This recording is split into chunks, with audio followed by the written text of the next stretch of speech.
Bien sûr, je m'appelle Chris Kugler, je suis professeur de théologie, j'enseigne la Bible et l'histoire de la théologie à l'Université baptiste de Houston, au Texas. Il y a quelques années seulement, j'ai achevé ma thèse de doctorat sous la direction du spécialiste du Nouveau Testament, N.T. Wright, à l'Université de St. Andrews, en Écosse. Lorsque j'ai terminé cette thèse en 2017, j'ai déménagé au sud des États-Unis, ici à Houston, avec mon épouse et mes deux enfants.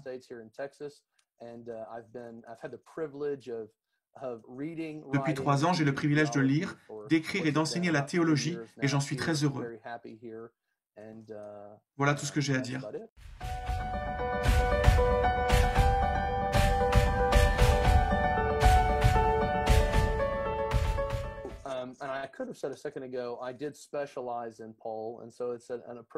Tout d'abord, permettez-moi d'ajouter que je me suis spécialisé dans l'étude de l'apôtre Paul.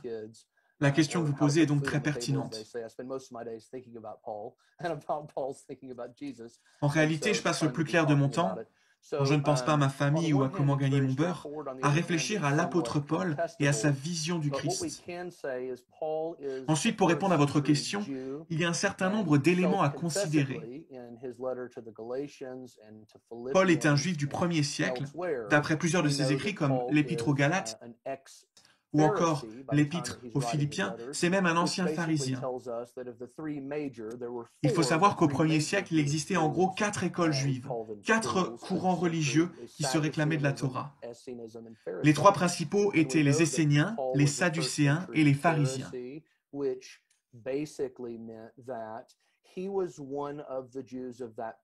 Paul appartenait donc au courant pharisien du 1er siècle. En d'autres termes, il avait été formé à l'étude et à l'application rigoureuse des Écritures juives. Son but était de s'assurer que le plus grand nombre possible de Juifs obéissent scrupuleusement à la loi,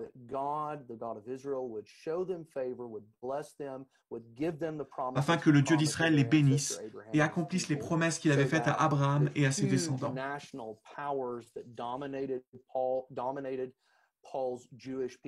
Ce qu'il faut également connaître, c'est que depuis déjà longtemps à l'époque, la terre promise n'était plus une nation indépendante. Toute une série d'empires l'avaient occupée depuis longtemps avant les Romains. Les Babyloniens, les Perses, les Ptolémées, les Séleucides et j'en passe. Paul croyait donc que s'il pouvait faire appliquer et s'il pouvait expliquer scrupuleusement la Torah, en termes aussi bien moraux, sociaux, culturels, politiques, mais aussi et surtout cultuels, avec le respect des normes du temple notamment, que donc s'il pouvait faire appliquer scrupuleusement la Torah, alors Dieu bénirait Israël et disperserait ses ennemis, en l'occurrence les Romains. Dans le livre des Actes, Paul explique aussi qu'il a été formé au pied du célèbre rabbin Gamaliel. Si ce fait est aujourd'hui contesté, je ne vois aucune raison d'en douter. Par ailleurs, les Actes et les Épîtres nous apprennent aussi que Paul n'était pas un juif de Judée ou de Galilée, mais un juif de la diaspora. Paul était originaire de Tars, dans la Turquie actuelle.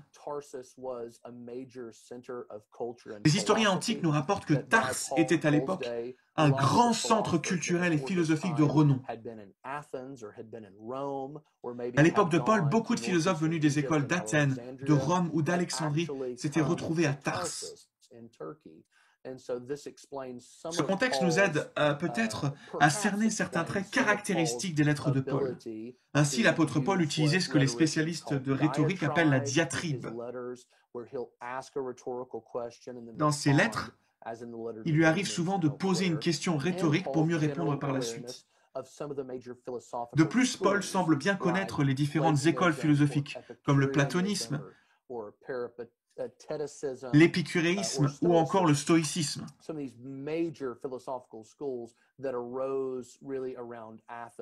Ces écoles philosophiques originaires d'Athènes s'étaient diffusées jusque dans les cœurs, les pensées et les présupposés métaphysiques des personnes lambda du 1er siècle.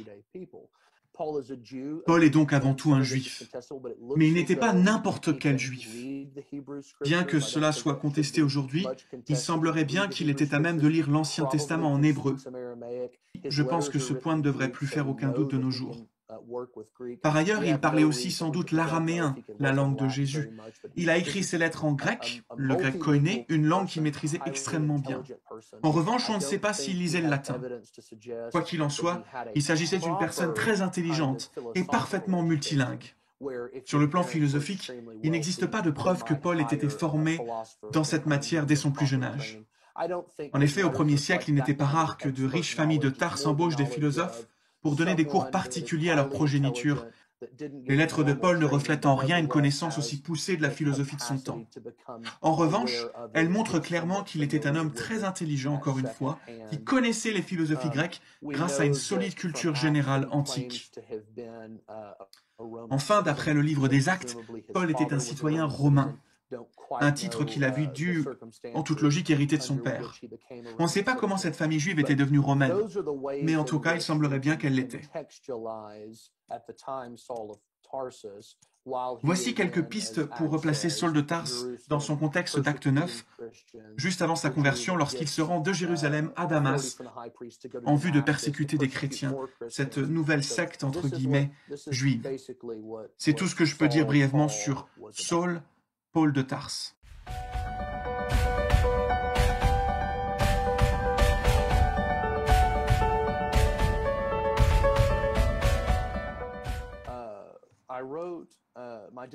Il y a quelques années déjà, j'ai écrit ma thèse sur ce thème de Paul et l'image de Dieu.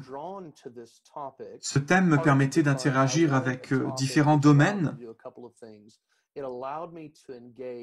comme la philosophie gréco-romaine, le culte impérial romain, l'Ancien Testament, la littérature du Second Temple, c'est-à-dire la littérature entre les deux testaments, l'Ancien et le Nouveau, et bien entendu les passages des lettres de Paul qui traitent spécifiquement du thème de l'image de Dieu.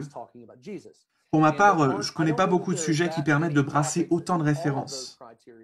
Mais, Dieu merci, l'image de Dieu est au confluent de tous ces domaines-là. Dans un instant, je vais développer la vision juive et également la vision spécifiquement paulinienne de l'image de Dieu. Mais laissez-moi tout d'abord vous dire quelques mots sur la vision gréco-romaine. Pour tout vous dire, lorsque j'ai commencé à étudier le contexte gréco-romain, j'ai été vraiment surpris.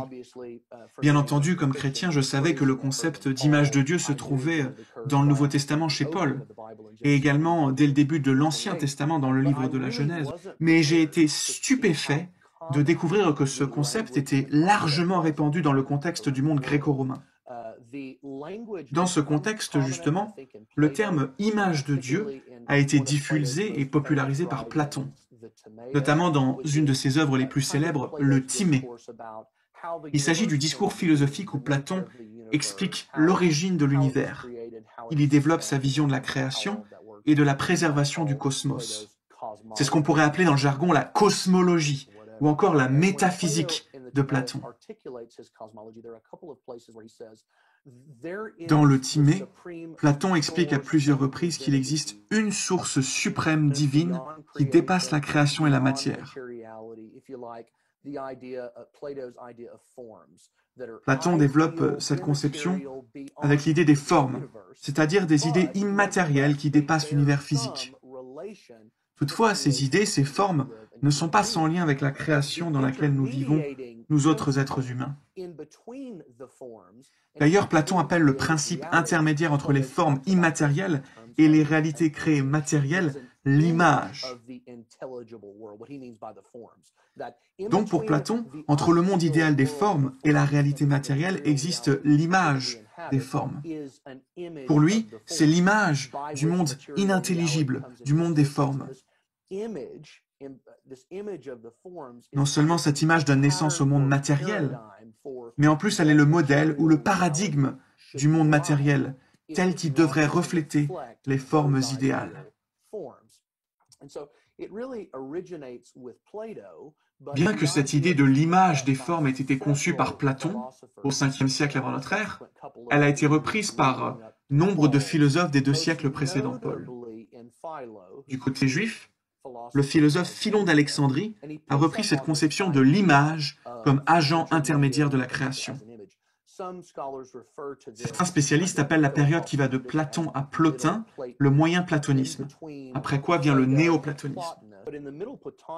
Philon d'Alexandrie, philosophe juif du 1er siècle, et Plutarque, philosophe gréco-romain du début du 2e siècle, représente la tradition du platonisme moyen, qui pense qu'il existe l'être divin suprême qui va agir comme un principe intermédiaire entre le monde des formes, le monde divin, et la réalité créée immatérielle.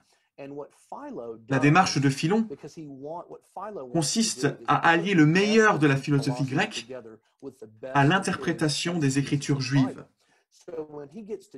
Lorsque Philon en arrive à commenter la Genèse, et notamment le chapitre 1, versets 26 à 28, il constate que le concept d'image de Dieu est utilisé dans le cadre de la création du cosmos, et plus précisément des êtres humains.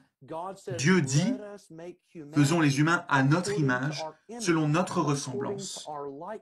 En examinant ce verset, Philon d'Alexandrie a en tête l'idée d'un intermédiaire entre le divin et la réalité créée. Et là, il se dit « Eureka !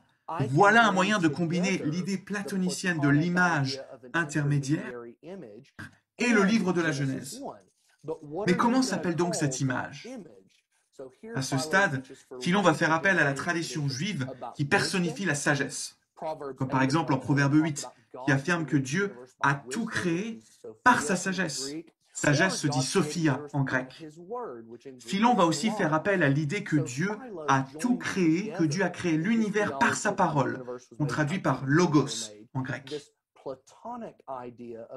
Dans sa théologie de la création, Philon va donc combiner l'idée platonicienne d'une image intermédiaire avec l'idée juive que le principe à l'origine de la création est la sagesse, Sophia, ou la parole, logos.